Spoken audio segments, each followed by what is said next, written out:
بسم اللہ الرحمن الرحیم نحمده ونصلی علی رسولہ الکریم سیرت النبی صلی اللہ علیہ وسلم قدم بقدم پارٹ نمبر 51 جس کا عنوان ہے اللہ ہمارے ساتھ ہے۔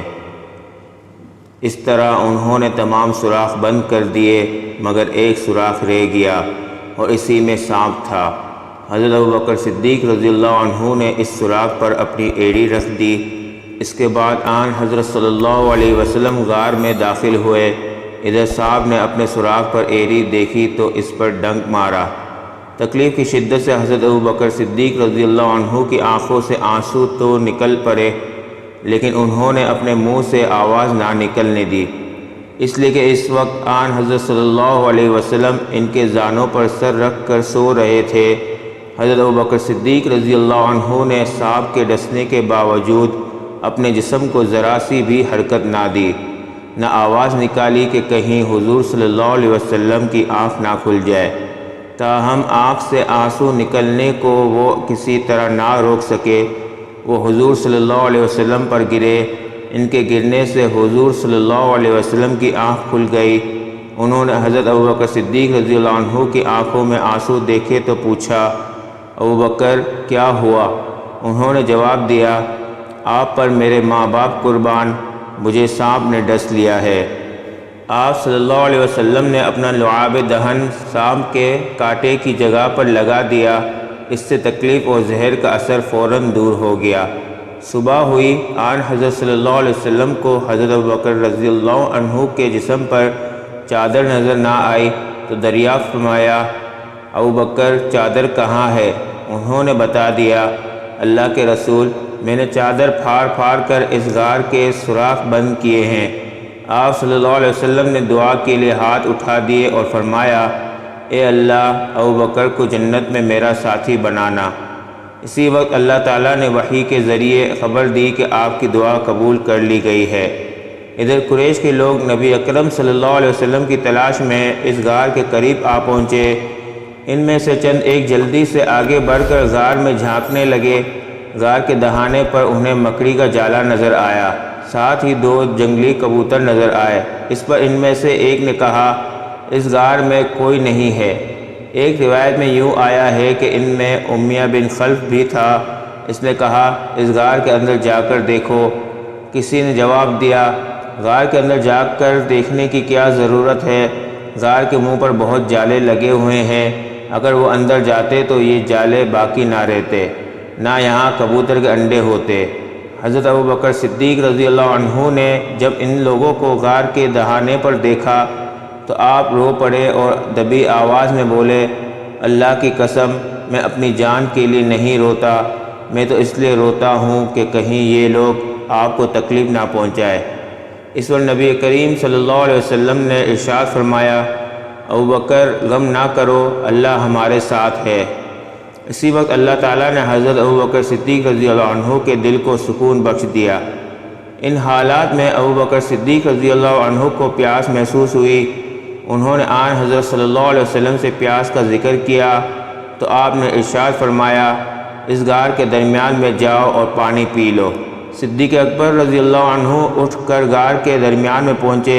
وہاں انہیں اتنا بہترین پانی ملا کہ شہد سے زیادہ میٹھا، دودھ سے زیادہ سفید اور مشک سے زیادہ خوشبو والا تھا۔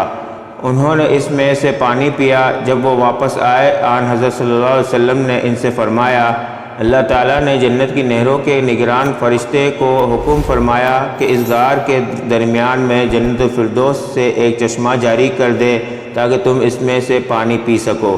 یہ سن کر حضرت ابوبکر صدیق رضی اللہ عنہ حیران ہوئے اور عرض کیا کہ اللہ تعالیٰ کے نزدیک میرا اتنا مقام ہے؟ آپ صلی اللہ علیہ وسلم نے ارشاد فرمایا، ہاں بلکہ اے ابوبکر، اس سے بھی زیادہ ہے، قسم ہے اس ذات کی جس نے مجھے حق کے پیغام کے ساتھ نبی بنا کر بھیجا ہے، وہ شخص جو تم سے بغض رکھے جنت میں داخل نہیں ہوگا۔ غز قریش مایوس ہو کر غار سور سے ہٹ آئے اور ساحلی علاقوں کی طرف چلے گئے۔ ساتھ ہی انہوں نے اعلان کر دیا، جو شخص محمد یا ابوبکر کو گرفتار کرے یا قتل کرے اسے 100 اونٹ انعام میں دیے جائیں گے۔ آپ صلی اللہ علیہ وسلم اور ابو بکر صدیق رضی اللہ عنہ اس غار میں 3 دن تک رہے۔ اس دوران ان کے پاس حضرت ابو بکر صدیق رضی اللہ عنہ کے بیٹے عبداللہ رضی اللہ عنہ بھی آتے جاتے رہے۔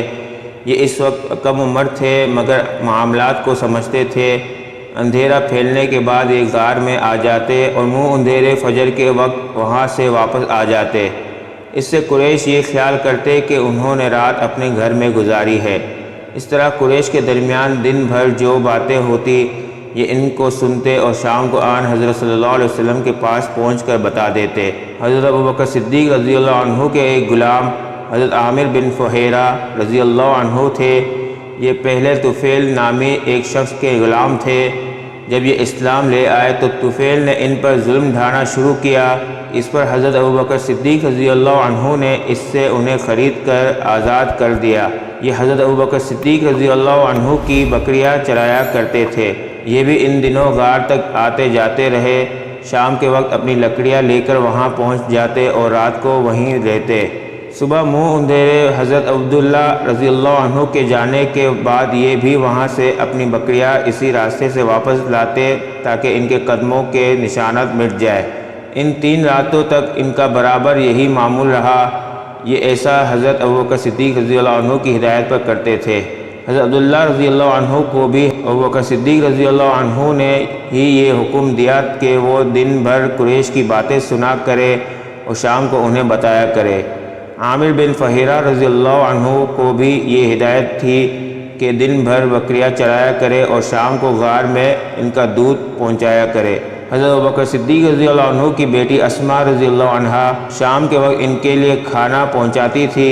ان 3 کے علاوہ اس غار کا پتہ کسی کو نہیں تھا۔ 3 دن اور 3 رات گزرنے پر آن حضرت صلی اللہ علیہ وسلم نے حضرت اسماء رضی اللہ عنہا سے فرمایا، اب تم علی کے پاس جاؤ، انہیں غار کے بارے میں بتا دو اور ان سے کہو وہ کسی رہبر کا انتظام کر دے۔ آج رات کا کچھ پہر گزرنے کے بعد وہ رہبر یہاں آ جائے۔ چنانچہ حضرت اسماء رضی اللہ عنہا سیدھی حضرت علی رضی اللہ عنہ کے پاس آئی۔ انہیں آپ صلی اللہ علیہ وسلم کا پیغام دیا۔ حضرت علی رضی اللہ عنہ نے فوراً اجرت پر ایک رہبر کا انتظام کیا۔ اس کا نام عریقت ابن عبداللہ لیشی تھا۔ یہ رہبر رات کے وقت وہاں پہنچا۔ نبی اکرم صلی اللہ علیہ وسلم نے جو ہی اونٹ کے بلبلانے کی آواز سنی، آپ فوراً ابو بکر صدیق رضی اللہ عنہ کے ساتھ غار سے نکل آئے اور راہبر کو پہچان لیا۔ آپ صلی اللہ علیہ وسلم اور حضرت ابو بکر صدیق رضی اللہ عنہ اونٹوں پر سوار ہو گئے۔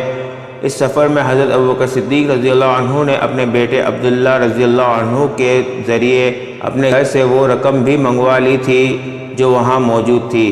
یہ رقم 4-5 ہزار درہم تھی۔ جب صدیق اکبر رضی اللہ عنہ مسلمان ہوئے تھے تو ان کے پاس 40-50 ہزار درہم موجود تھے۔ گویا یہ تمام دولت انہوں نے اللہ کے راستے میں خرچ کر دی تھی۔ جاتے وقت بھی گھر میں جو کچھ تھا منگوا لیا۔ ان کے والد ابو قحافہ رضی اللہ عنہ اس وقت تک مسلمان نہیں ہوئے تھے۔ ان کی بینائی ختم ہو گئی تھی۔ وہ گھر آئے تو اپنی پوتی حضرت اسماء رضی اللہ عنہا سے کہنے لگے، میرا خیال ہے ابو بکر اپنی اور اپنے مال کی وجہ سے تمہیں مصیبت میں ڈال گئے ہیں۔ مطلب یہ تھا کہ جاتے ہوئے سارے پیسے لے گئے ہیں۔ یہ سن کر حضرت اسماء رضی اللہ عنہا نے کہا، نہیں بابا، وہ ہمارے لیے بڑی خیر و برکت چھوڑ گئے ہیں۔ حضرت اسماء کہتی ہیں، اس کے بعد میں نے کچھ کنکر ایک تھیلی میں ڈالے اور ان کو طاق میں رکھ دیا۔ اس میں میرے والد اپنے پیسے رکھتے تھے۔ پھر اس تھیلی پر کپڑا ڈال دیا اور اپنے دادا کا ہاتھ ان پر رکھتے ہوئے میں نے کہا، یہ دیکھیے روپے یہاں رکھے ہیں۔ ابو قحافہ رضی اللہ عنہ نے اپنا ہاتھ رکھ کر محسوس کیا اور بولے، اگر وہ یہ مال تمہارے لیے چھوڑ گئے ہیں تب فکر کی کوئی بات نہیں، یہ تمہارے لیے کافی ہے۔ حالانکہ حقیقت یہ تھی کہ والد صاحب ہمارے لیے کچھ بھی نہیں چھوڑ گئے تھے۔ سبحان ربک رب العزت عما یصفون وسلام علی المرسلین والحمد للہ رب العالمین۔ ملتے ہیں اگلے عنوان میں جس کا نام ہے 100 اونٹنیوں کا انعام۔ تب تک کے لیے اجازت دیجیے، اللہ حافظ۔